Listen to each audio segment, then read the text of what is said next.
출애굽기 강의 65번째 스바냐 3장 17절 말씀이죠. 너희 하나님 여호와가 너희 가운데 계시니 그가 너로 인하여 기쁨을 잊지 못하며. 우리 스바냐 3장 17절 찬양하겠습니다.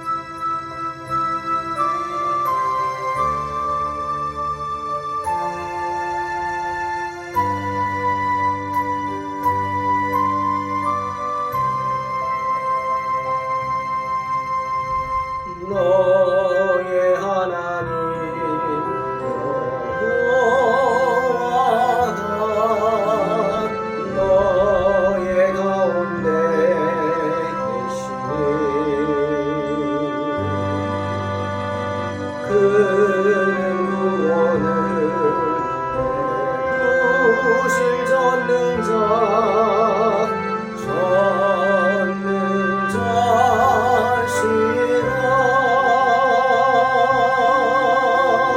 그가 너로 인하여 기쁨을 이기지 못하시며 너를 잠잠히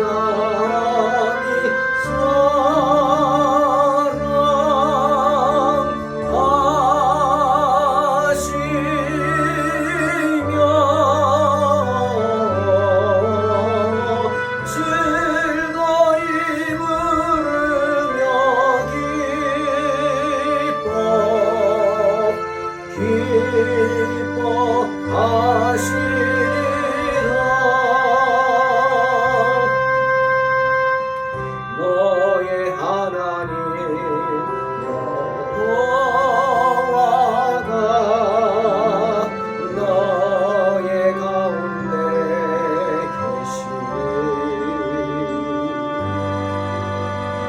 그는 구원을 베푸실 전능자시라.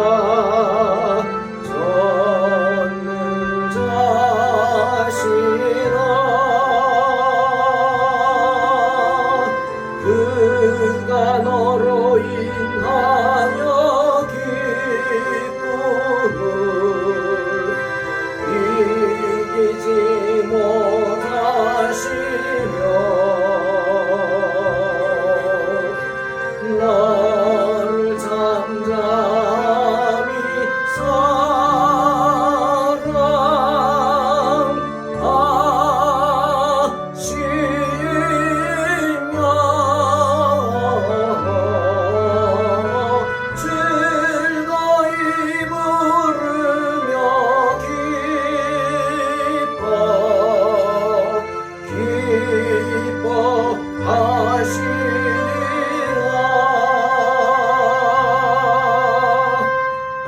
그가 너로 인하여 기쁨을 이기지 못하시며 너를 잠잠히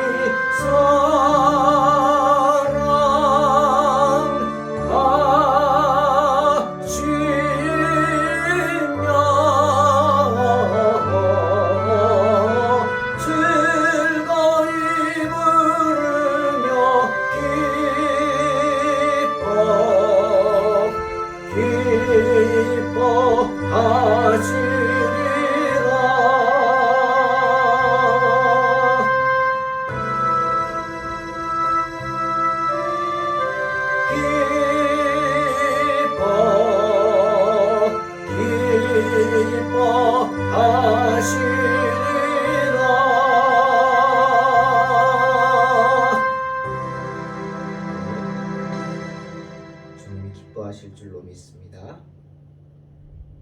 출애굽기 19장 9절로 15절입니다.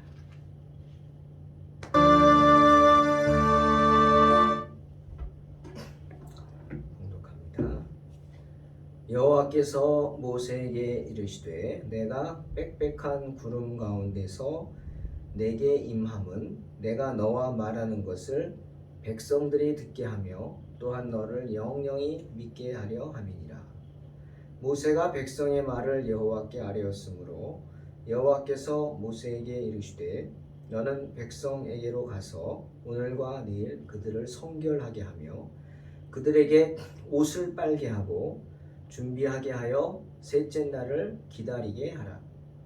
이는 셋째 날에 나 여호와가 온 백성의 목전에서 시내산에 강림할 것임이니 너는 백성을 위하여 주위에 경계를 정하고 이르기를 너희는 삼가 산에 오르거나 그 경계를 침범하지 말지니 산을 침범하는 자는 반드시 죽임을 당할 것이라.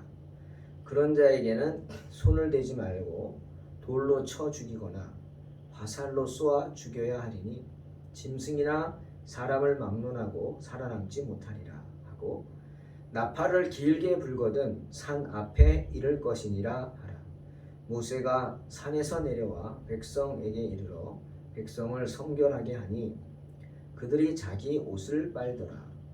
모세가 백성에게 이르되 준비하여 셋째 날을 기다리고 여인을 가까이 하지 말라 하니라. 아멘. 이스라엘 백성들을 하나님의 백성으로 삼고자 하시는 하나님께서는 그들을 시내산으로 부르신 이유를 말씀하셨죠. 당신의 백성 삼고자 하십니다. 그리고 당신의 존재를 보여주기 위해서 강림하십니다. 그리고 이스라엘 백성들이 거룩하신 하나님을 만나기 위해 준비되어야 할 것들을 구체적으로 말씀하시죠. 이제 하나님의 백성이니까 하나님의 백성다운 모습을 갖춰야 한다는 이야기입니다. 자, 하나님의 강림입니다. 오늘 하나님께서는 당신의 백성들에게 빽빽한 구름 가운데에서 연기가 가득한 가운데 강림하십니다. 빽빽한 구름 가운데 강림하셔 당신의 영광을 드러내시면서 그 자리에 모세를 부르시죠. 그리고 만나주십니다. 그리고 그 모든 모습들을 이스라엘 백성들이 보게 하십니다. 장엄한 소리가 울려 퍼지죠.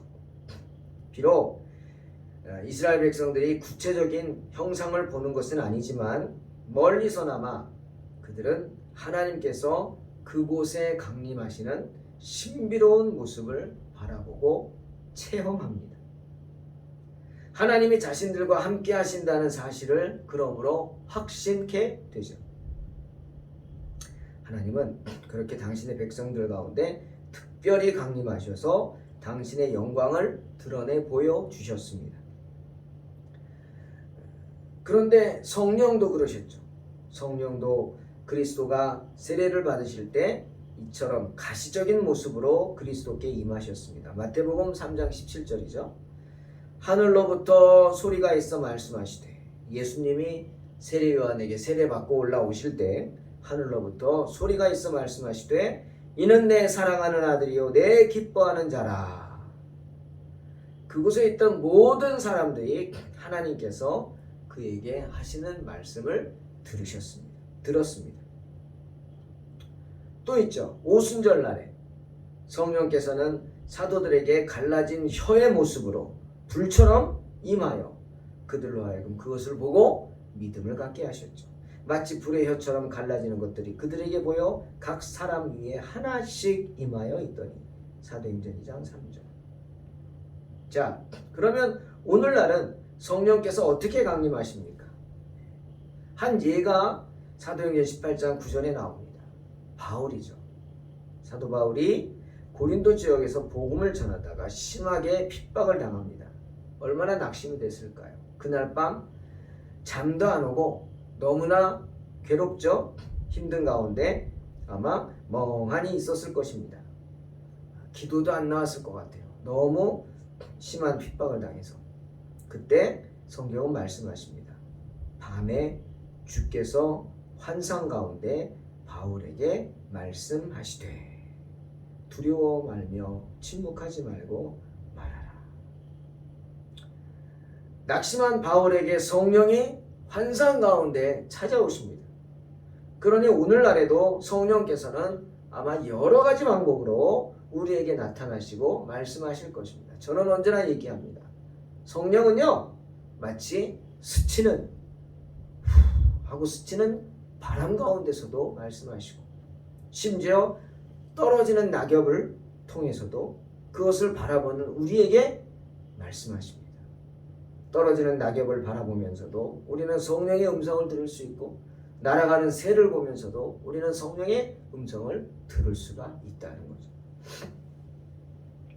자, 하나님을 만날 준비를 합니다.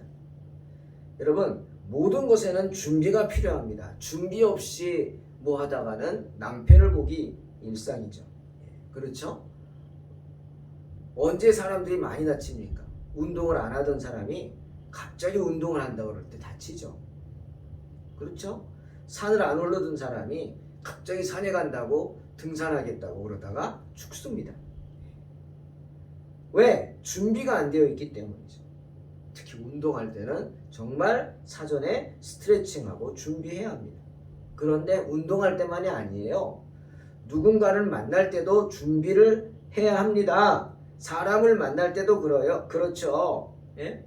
특히 중요한 사람을 만날 때는 더 내가 준비해야겠죠. 마음의 준비만 하는 게 아닙니다. 복장도 가려 입어야 합니다. 특별한 옷을 입죠. 여러분, 결혼식 때 왜 신랑 신부가 특별한 옷을 입습니까? 그날이 특별한 날이기 때문이고 그날 특별히 사람들에게 특별하게 보여지고 싶기 때문이죠. 준비해야 합니다. 집을 짓겠다고요? 마음만 먹으면 됩니까? 몸만 있으면 되나요? 안 됩니다. 집을 지을 재료만 있어도 되는 게 아니고 집을 지을 도구가 필요합니다. 농사도 마찬가지. 도구가 있어야 돼요. 그것들은 다 뭐예요? 준비해야 하는 겁니다. 준비. 설교단에 설 때 목사님들은 가운을 입습니다. 요즘 뭐 자유롭게 한다고 와이셔츠만 입고 하고 그러는데 그거는 어리석은 겁니다. 저는 그렇게 생각합니다. 왜? 설교는 하나님 앞에 서는 자리이기 때문에. 예배는 하나님 앞에 서는 자리인데 어떻게 그렇게 쉽게 합니까? 예? 어떻게 그렇게 쉽게 생각하고 어떤 분은 반바지 입고 합니까? 그런 분도 있더라고요. 아닙니다. 우리가 예배와 집회는 구분할 줄 알아야 합니다.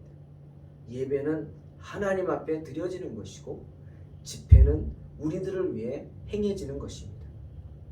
집회 때는 좀 자유로울 수 있겠죠. 와이셔츠만 입고 해도 되고요. 아니, 와이셔츠 안 입어도 됩니다. 티만 입고 해도 됩니다. 집회 때 말씀 전하는 거. 하지만 예배는 아닙니다. 하나님 앞에 서는 자리는 철저하게 구별된 모습이 필요합니다. 설교단에 설 때 또 기도할 때 여러분.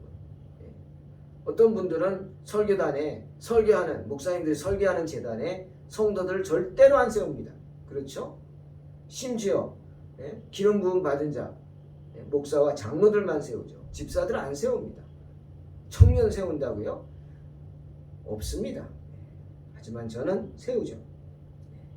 세웁니다. 하나님 앞에 그만큼 철저하게 구별된 모습으로 준비하고 올 줄로 믿기 때문이죠. 그러니 기도단에 서는 분들은 특별히 복장에 신경 써야 합니다. 왜? 사람에게 보이는 옷이기도 하지만 누구에게? 하나님께. 뭐 특별한 옷을 입으라는 거 아닙니다. 특별한 옷 입으라는 거 아니에요. 깨끗하고 구별된 옷, 단정한 옷 입으라는 겁니다. 특히 옷만 갈아입으면 됩니까? 아니죠. 몸도 깨끗이 씻어야 합니다. 정결해야 한다는 겁니다. 왜? 그 자리가 하나님 앞에 서는 자리이기 때문에. 하나님을 만날 준비. 그래서 성경에서 뭐라 그래요? 옷을 바꾸어 입으라고 합니다.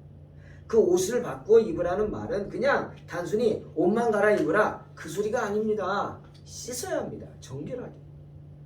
뿐만 아닙니다. 몸만 아닙니다. 마음까지도입니다. 마음의 가짐을 바꾸어 먹으라 그 소리죠. 왜? 거룩하신 하나님을 만나기 때문이죠. 특별한 준비가 필요합니다.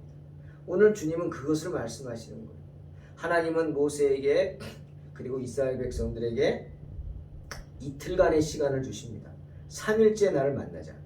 그리고 이틀간 하나님, 거룩하신 하나님을 만날 그 장엄한 의식을 준비하라. 그 준비가 뭡니까? 첫째, 10절에 성결케 하라. 백성들을 성결케 하라. 그러기 위해서 우선 뭐부터? 옷부터 빨아라. 옷을 빨아 입으라.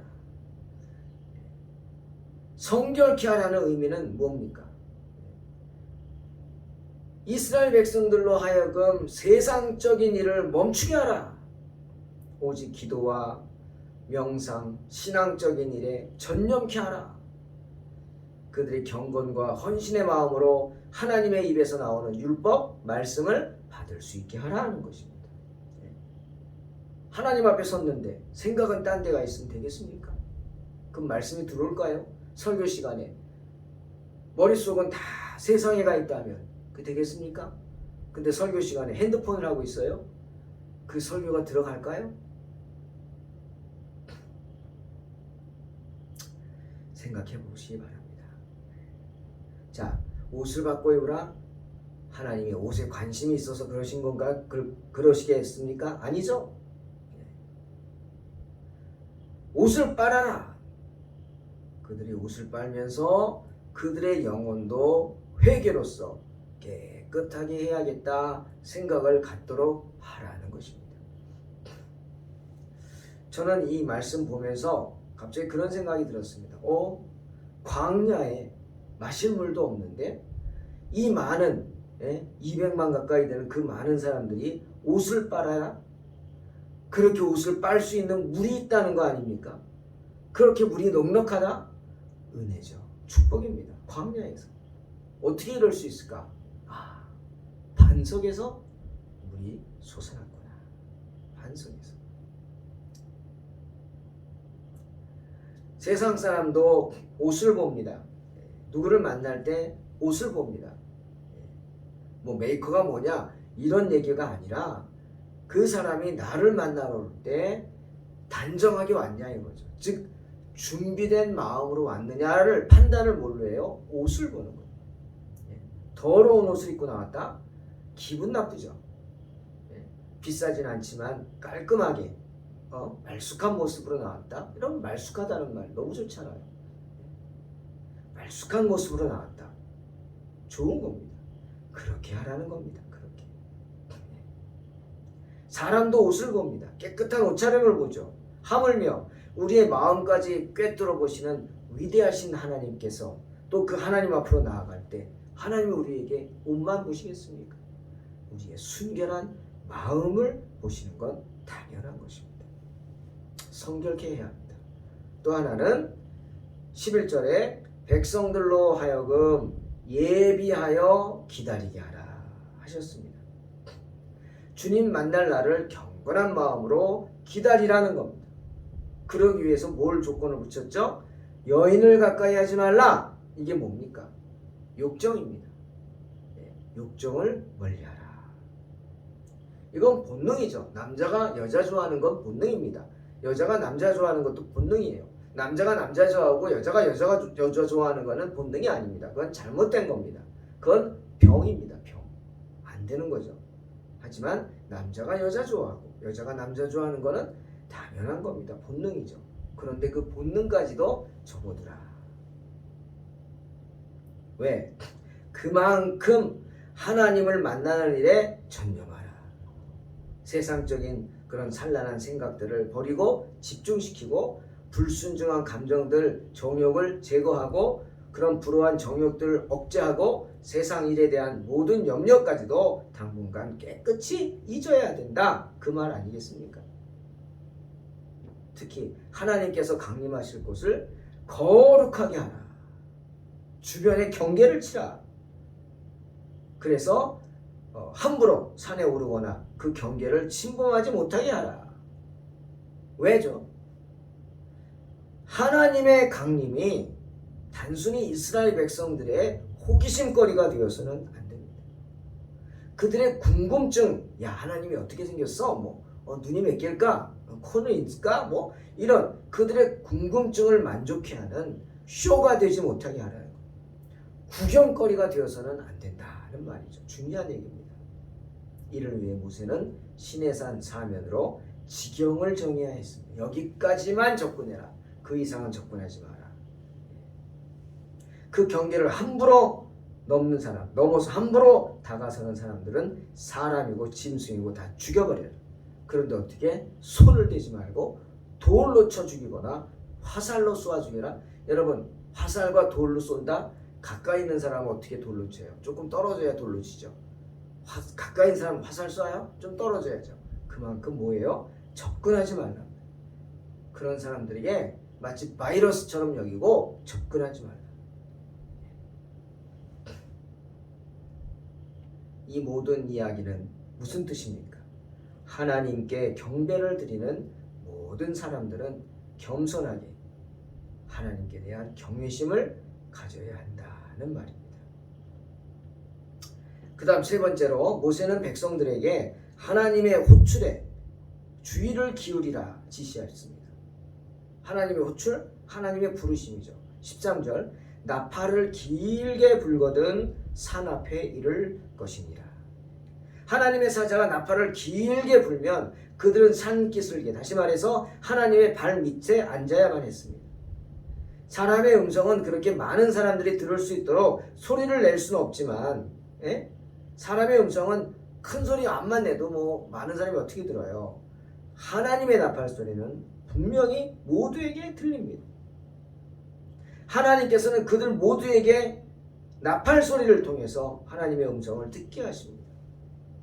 때문에 마지막 날에 이 세상에 뭐가 먼저 울리죠? 하나님의 나팔. 하나님의 나팔 소리 전지 진동할 때에 예수 영광 중에 구름 타시고, 맞죠? 데살로니가전서 4장 16절 주께서 호령과 천사장의 소리와 하나님의 나팔 소리로 친히 하늘로부터 강림하시니, 주님이 이 세상에 재림하실 때에도 하나님의 나팔 소리가 들리는 줄로 믿습니다. 그러니 어떻게? 귀를 기울여서 들으라. 세상의 나팔 소리와 다른 하나님의 나팔 소리를 들으라. 모세는 선포합니다. 이스라엘 백성들에게 15절에 셋째 날을 기다리라. 여인을 가까이 하지 말라. 사랑하는 성도 여러분, 우리에게도 그 셋째 날이 반드시 올 것입니다. 때문에 주님 우리에게 마태복음 24장 42절 뭐라 그랬어요? 그러므로 깨어있으라. 어느 날에 너희 주가 임할는지 너희가 알지 못함이니라 말씀하시는 겁니다. 바울도 골로새 4장 2절에서 뭐라 그랬어요? 기도를 계속하고 기도에 감사함으로 깨어있으라 말씀하신 것입니다. 사랑하는 성도 여러분, 주님은 우리가 찾아가는 게 아닙니다. 아시죠? 주님은 우리가 찾아가는 게 아닙니다. 주님이 우리를 찾아오십니다. 누구만 찾아간다? 아닙니다. 모든 이들에게. 볼지어다 계시록 3장 20절 내가 문 밖에 서서 두드리노니 누구든지 내 음성을 듣고 문을 열면 내가 그로 더불어 먹고 그에게로 들어가 그로 더불어 먹고 그는 나로 더불어 마시리라. 내가 찾아가는 게 아닙니다. 주님이 먼저 우리를 찾아오십니다. 그러니 그 날과 그 시를 알지 못하기에 우리는 어떻게? 항상 기도하고 깨어있어야 하는 것입니다. 이런 믿음으로 승리하시기를 주님의 이름으로 축원합니다. 하나님 감사합니다. 언제나 우리와 함께 하시는 주님, 그날과 그 시를 알지 못합니다. 늘 깨어있게 하시고 늘 우리를 정결케 함으로 주님의 날을 예비하며 기다리는 복된 성도들 되게 하여 주시옵소서. 예수님의 이름으로 기도하옵나이다. 아멘. 믿음으로 승리하시기 바랍니다.